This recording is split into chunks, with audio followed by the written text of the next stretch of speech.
Hey there. Today I'm here to share with you some tips for all homeschoolers. So whether you are finding yourself right now as a brand new homeschooler, doing school at home, or you're a longtime homeschooler, whether you have lessons being sent home or you create the curriculum yourself, wherever you are on this homeschooling journey, this video is for you. So I'm inspired to make this video by the #1 most often asked question that I get. So first, let me say hi, I'm Jean. I am a mother of 3 and the homeschooling mentor at Waldorf-Inspired Learning. And here's the top question homeschoolers ask me. The question is, how do I do this with multiple ages? And so I have put together this video, I have some ideas to share with you over the 25 years that I homeschooled. My kids are grown now. I worked with them, I've worked with small groups and in a variety of settings. And I have 4 ways to homeschool multiple ages that I think you're going to find really helpful. We as a family homeschooled inspired by the Waldorf Approach, and there are some basic tenets of the Waldorf Approach that I think can be really, really helpful right now during this world pandemic. But you don't need to be a Waldorf homeschooler or use any approach. You know, you can be new to homeschooling wherever you are. I think you're going to find some helpful tips in this video today. So let's just jump right into the 4 ways to homeschool multiple ages. So here they are. They are to stack, combine, overlap, and stagger. Stack, combine, overlap, or stagger. So I'm just going to briefly describe each of them. Stacking lessons, and this is within a given day. Stacking lessons means that you give lessons to one child and then they're finished and then the next child. And in this, when you stack lessons, I honestly, and this is from a lot of years of experience and talking to a lot of homeschooling parents, I do not actually recommend stacking more than 2 children's lessons in a day, because it can be really exhausting for everyone, and children don't learn when they're exhausted. So maybe you want to consider some of these other ways of doing it, right? So you can combine all children together at once, or you can combine similar ages. So you do the younger ones all together as one sort of stack, and then the older ones all together as the next one. And when you're using the Waldorf approach or any other approach that has sort of themes to it, so in the Waldorf approach, we teach in blocks of 4 to 6 weeks, and we do one topic. We dive deep into one topic at a time. And so when you're doing this, you would design a block that would be suited for all your kids. Maybe you have a 2nd grader and a 5th grader or something like that, and you design a block that you could do all together with everyone. And then the 3rd way is to overlap. So that means that you're doing some together and some separately. So you might start out together and maybe you're doing, maybe the theme is ancient Egypt or something like that. And so you're presenting the material, but then the older child or children do a little bit different work in their writing up what they've learned than the younger children would. So then you're overlapping, right? You're doing some together and they're doing some independently. And then the final one is to stagger. So this is another interesting approach where you could work one-on-one with one child one day while another or the rest of the children are working independently. And then the next day work one-on-one with a different child.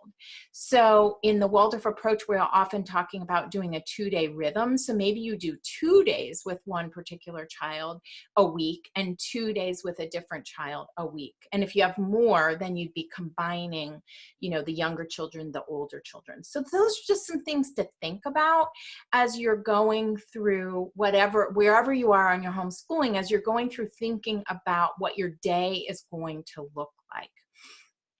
A couple side notes about the Waldorf approach that I think can be really helpful with where we are right now in the world.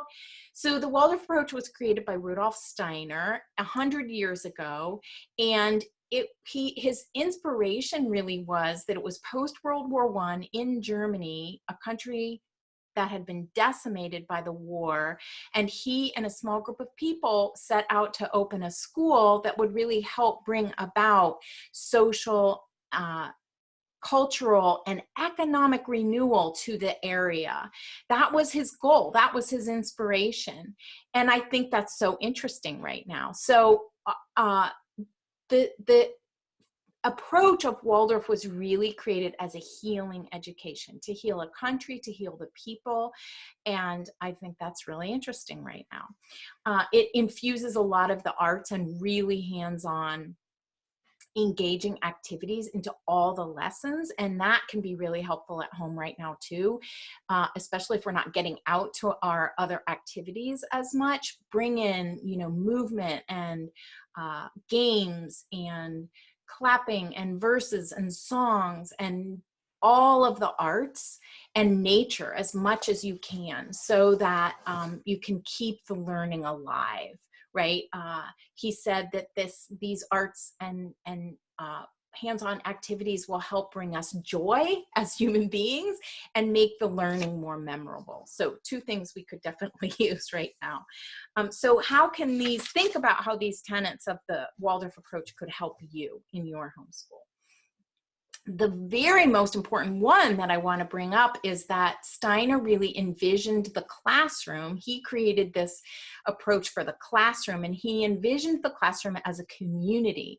And so all the learning, all the lessons, and all the activities were built around the idea that they would increase the bonding, right, to really help build a sense of community.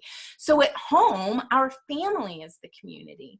And I want you to think of your family as the classroom or as the community, and how can you contribute to a sense of that sense of community among you at home, right? As homeschoolers, we really have the freedom. I love this idea. We have the freedom to develop, to decide what kinds of community building activities we want to do. So think about, bring as many community building activities as you can to your family right now. You can do this. It's different for every single one of us, right? There's an art to teaching, as we all know, and every one of us has a different constellation of family right now. Right now, I'm not homeschooling my kids, they're grown, but we do have our daughter who is in college, the youngest one, at home with us right now. So there are 3 of us in our house.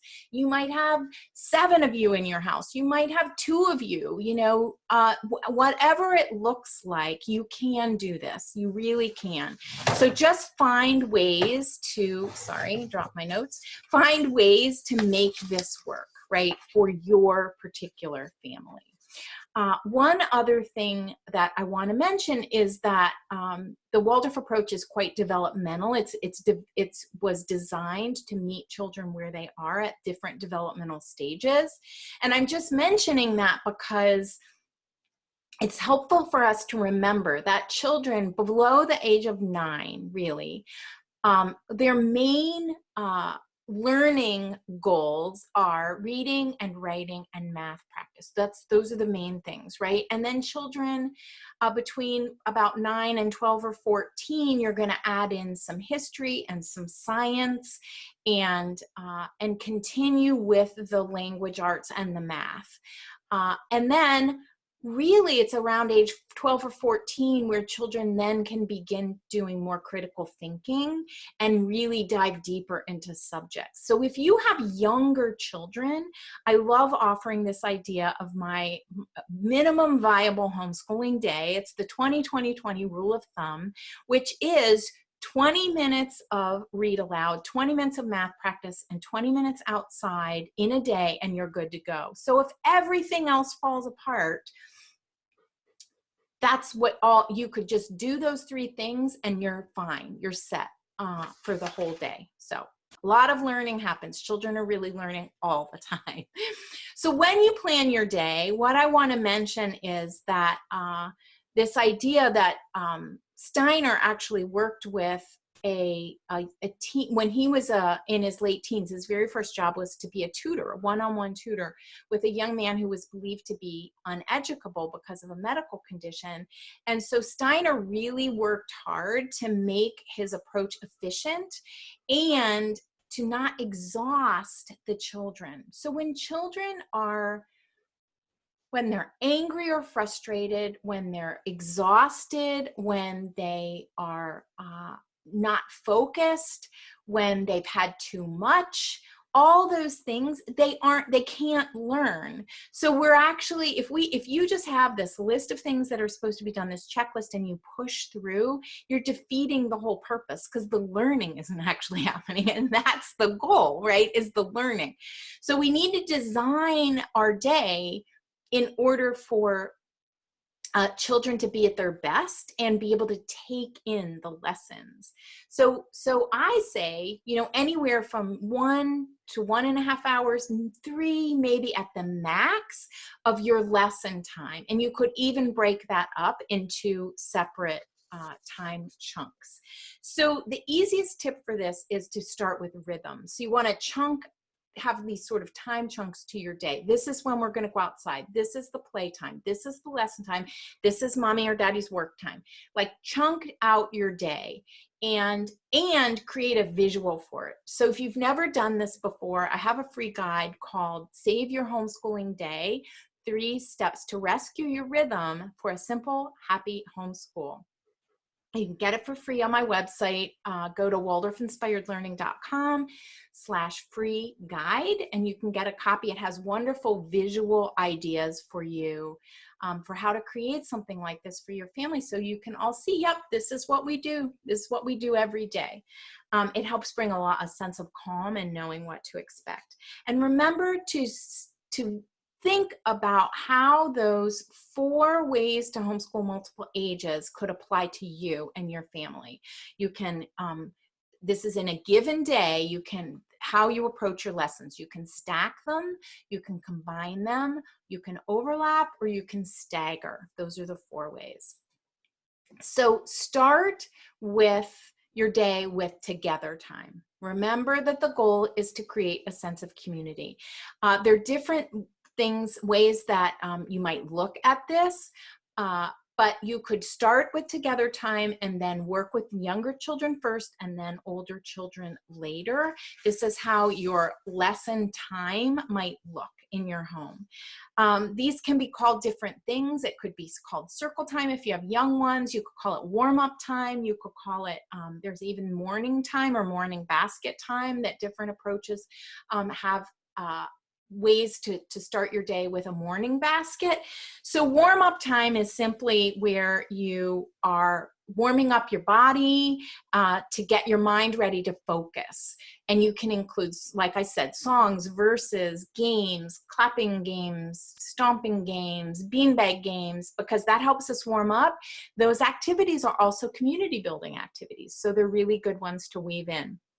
Another way to do it is set up a morning basket where you have your read aloud book and you have some different games in there. You have maybe a candle that you light and that kind of a verse that you are going to recite. And you just have that set out, and that's your starting point. But starting all together before you actually do the lessons can really, really help build that sense of community. So a few more tips. Know your own strengths and limits, because sustainable homeschooling is as much about us as the parent as it is about our children. So put some really serious self-care practices in place right now, even if they're short, a 10-minute meditation, memorize a prayer or a verse for your own inner strength. Sprinkle this throughout your day so that you can really be taking care of yourself right now, and know your limits, right? Because if you are pushing, like I said, if we just push through, this is going to fall apart for sure. And finally, I want to say, remember the big picture. Okay, what is the big picture? The big picture is that our children become lifelong learners. right? Steiner actually said many times, all education is self-education. So the children are responsible for the learning, right? We can bring it as best we know how, but they are going to do the learning, and it's their job to take whatever they learn out into the world. So we really want them to, we want to help them discover their gifts so that they can go out in the world and share those gifts. We want them to be adults who are curious about something, and then they know exactly how to go find out and learn everything they can about it. Lifelong learners, right? That's the end goal. So when you feel buried in a long list of what you're supposed to do today, you can let some of it go and remember that lifelong learning is the goal. Homeschooling is really a bonus for this because we can give children more and more responsibility for their own learning as they grow older. We can't do that. We can't, not with 3-year-olds and not even with 8-year-olds, but as children get older, that's the goal, is to gradually give them more and more responsibility for this.